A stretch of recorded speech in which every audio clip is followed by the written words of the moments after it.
If you're watching this video at launch, we're live right now on Twitch. Links in the description and pinned comment. Jump on over, come and say hi. I'll see you over there. Okay then, Helldivers, we're back and we have got a brand new major order to go over today. This one's only going to be 3 days long, so hopefully we can move into the next phase of the DSS construction site very, very soon. But we're going to take a look at exactly what it is that's happening with that, as well as some concept ideas and an animation I just can't stop watching. And we have got a lot of leaks coming up at the end of the video, so please make sure that you listen out for the warning. If you don't want to be involved with that, you don't have to be, but we've got loads to get into, so let's dive on into it. If you haven't already, smash that beautiful blue thumbs up and subscribe with post notifications turned on. It'd be greatly appreciated. And check out our sponsor GamerSupps, the company that has the 0-calorie energy drink with nootropic formula designed to be a healthier and more effective beverage for gamers than your generic canned stuff.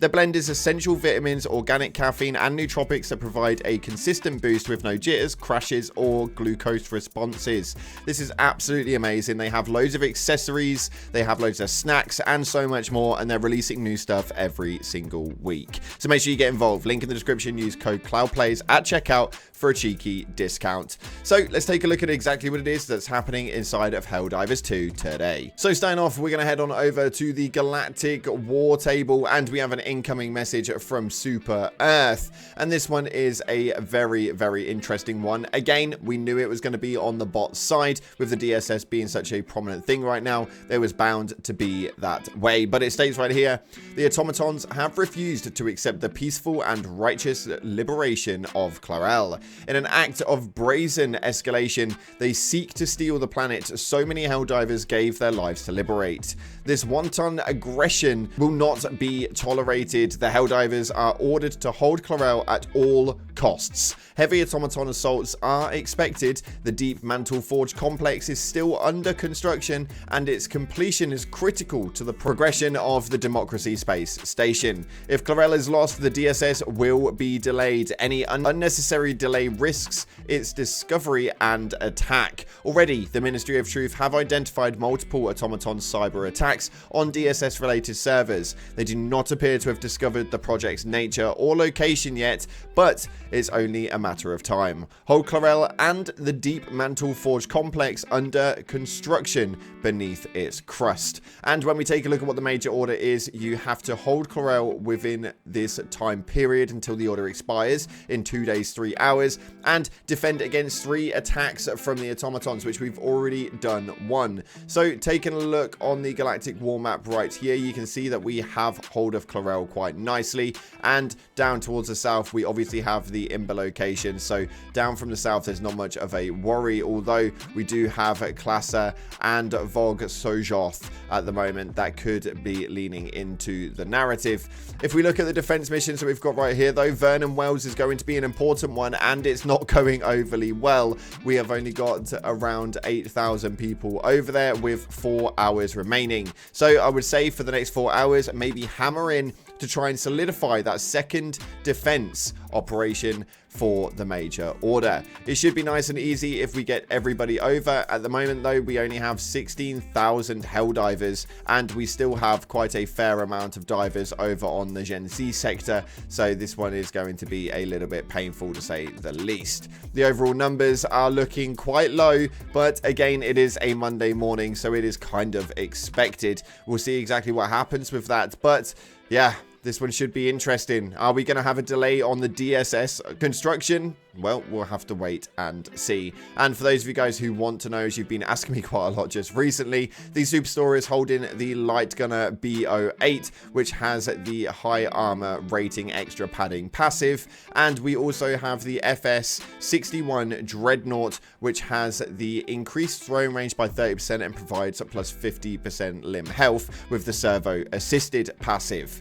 You guys can dive on in and enjoy Helldivers for everything that it is today. But moving forward, you guys had some interesting ideas on Reddit, one of which I actually love the idea of, and an animation that I definitely cannot stop watching. You're going to see why in just a moment. But this one right here is, what's the strangest weapon you want to be added to Helldivers? Now, this is a bow and arrow, and obviously the image at hand is revolved around the Crisis game series, which is a really good series for those of you guys who haven't played it. it, but this could be a very interesting one. It still holds that futuristic concept that we could expect to see from the game, although this one in particular looks very automaton-y, so this may end up being something that we end up going up against. But I would quite like a futuristic sort of style bow and arrow with some like explosive shots or something that could come off the back end of it. I think it'd be pretty cool. But get into the comment section, let me know what the strangest weapon you would want to see inside of Helldivers, and an animation icon that somebody has made that received nearly 8,000 upvotes. This is an absolute no-brainer, and I would love to see this interpreted into the game somehow. But this is the 500 kg